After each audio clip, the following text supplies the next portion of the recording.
Today's episode we have Brendan showing us around Surrey, and then I'll be showing you the two different repairs you can do for a DQ381.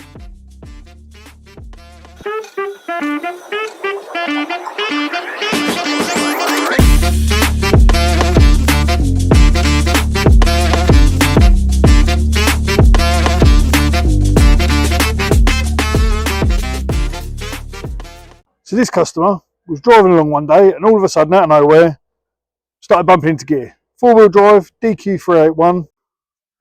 So, customer bought this lovely Skoda Octavia into us. DSG, personal preferences I guess. Definitely thumping in and out of gear. So we've taken it for a test drive, scanned it, and this is the fault codes it's got. Clutch 1 pressure sensor failure.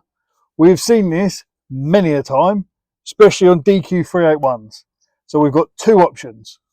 So what are the options? Option 1, we replace the pressure sensor. This has a mediocre success rate, so we do give the customer the option. We can replace the pressure sensor, which involves cutting the old sensor out, soldering a new sensor in. These are the sensors. As you can see, small little sensors, 3 little prongs on the back. So first off, we need to remove the sealing rings from the rear of the Mech unit. Then off comes this metal bracket, which is a bit like a spring to hold the sensors down.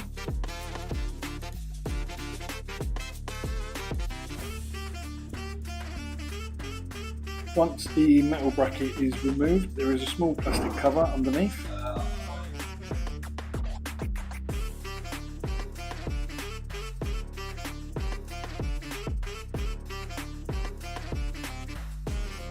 Once that's popped off, it reveals the two sensors. Left one is for clutch 2, right one is for clutch 1.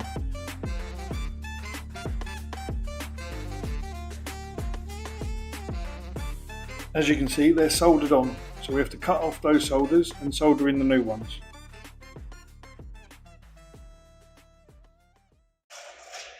Welcome to the Gearbox Centre Surrey. Let's go and have a look around. And in the famous words of Keith Lemon, let's go through keel. So now we've come through the keyhole. We've got 8 ramps inside our Surrey branch, and we're flat out.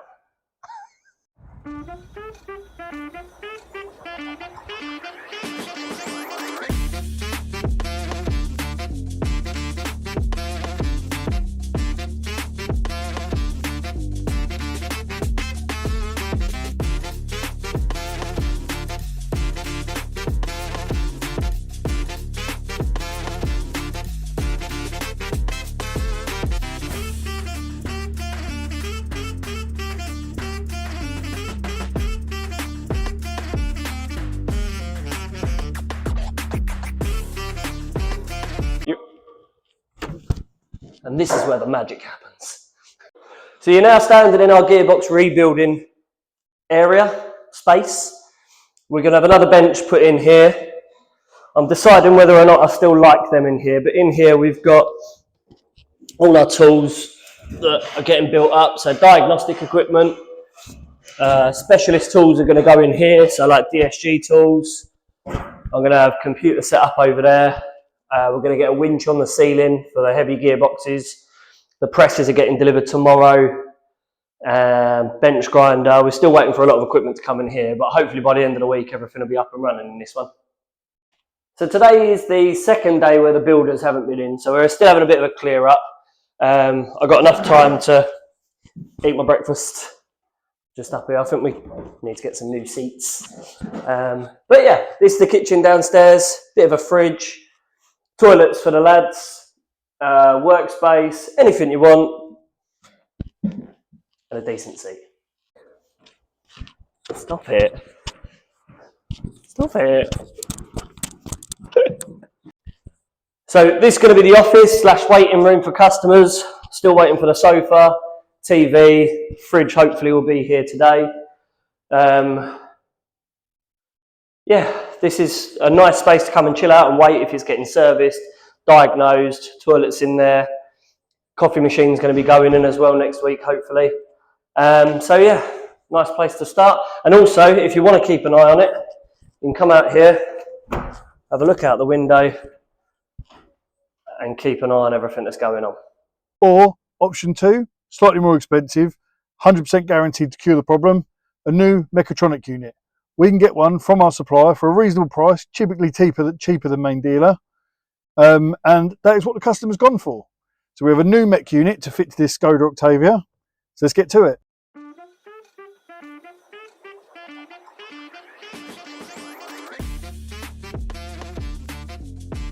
This job can be done without removing the gearbox on the vehicle. You can access the mech unit from underneath the vehicle.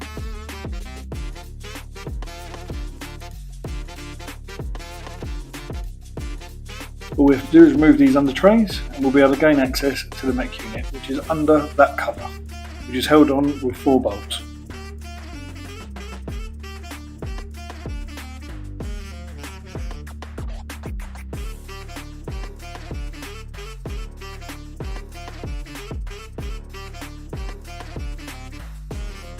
First off, we need to drain the oil. Being this DQ381 has 2 compartments, we have 2 plugs we need to remove. One lets the outer oil out and then the other one lets the inner oil out. Oil coming out of the gearbox doesn't look in too bad a condition, which is nice because it means that the clutch shouldn't be burning.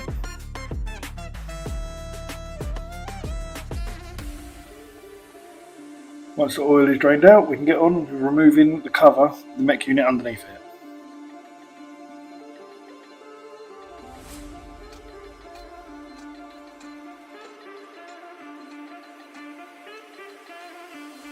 The last of the oil that was trapped in the mech unit comes pouring out.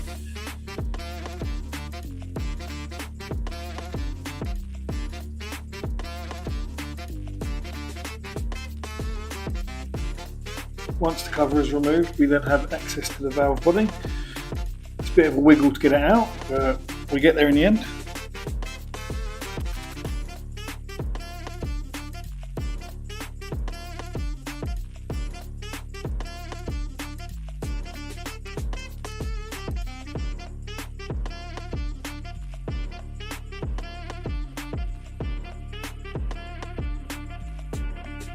And there it is, DQ381 valve body with a mechatronic unit.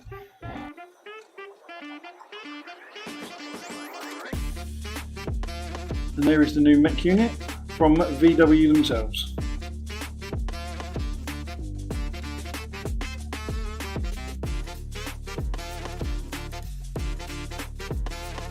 Now we don't know why, but for some reason the new one has orange sealing rings and the old one has green. Don't know why. They look exactly the same, but they're different colours.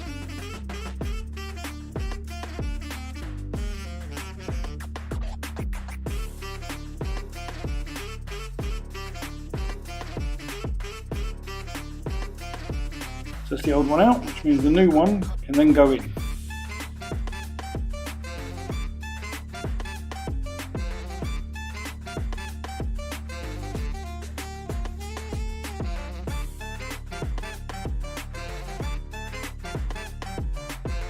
Once the new valve body is in, we can put the cover back on and refill the gearbox with nice fresh DCT oil.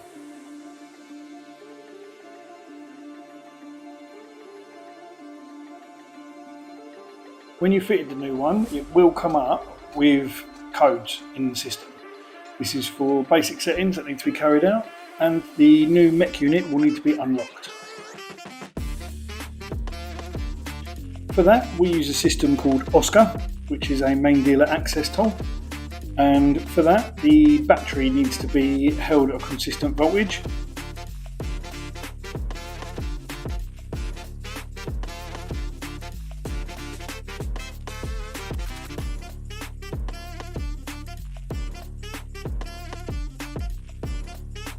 So now that's the battery being held at 14 volts. So we plug the Oscar into the OBD, log into the computer, and then speak to them, basically tell them what we need doing to the vehicle, which is unlocking the mech unit and then doing basic settings.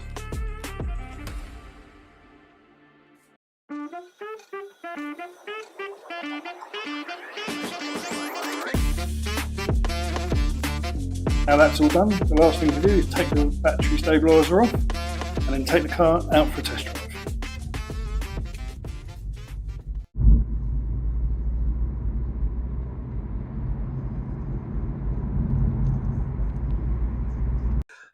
So that's the new Mech unit fitted, genuine VW Audi part, new oil in it, DSG oil.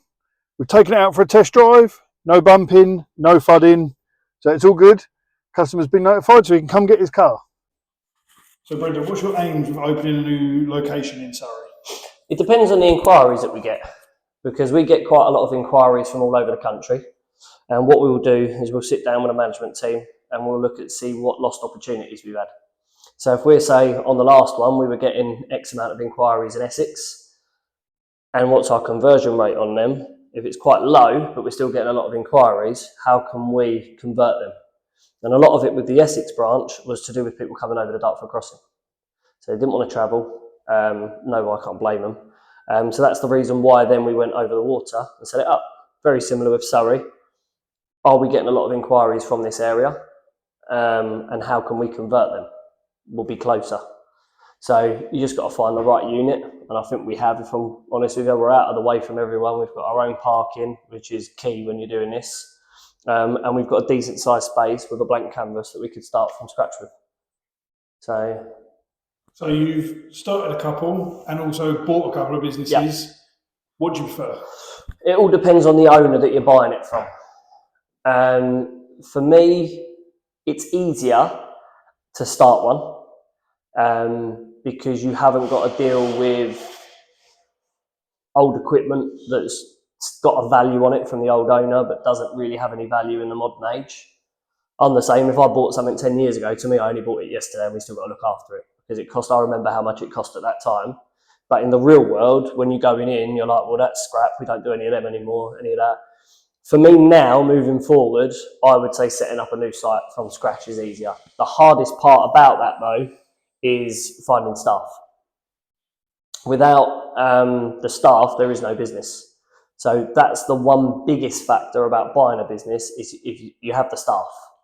Where we're so specialist, the phone will ring because it's a sought after skill set.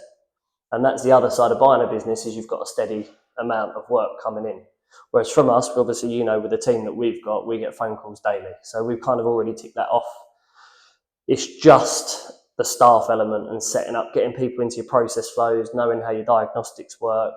But obviously here, we've got the core, we've taken people from other sites. So that won't be an issue. If we can integrate 1, 2 slowly, then it'll be. So if to give you an answer to your question, starting from scratch.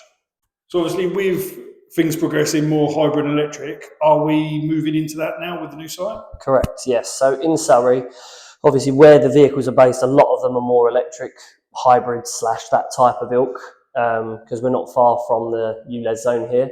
So you've got to move with the times. If you don't move with the times, you'll get left behind and then the business will be a memory. So yes, we will be going down that route.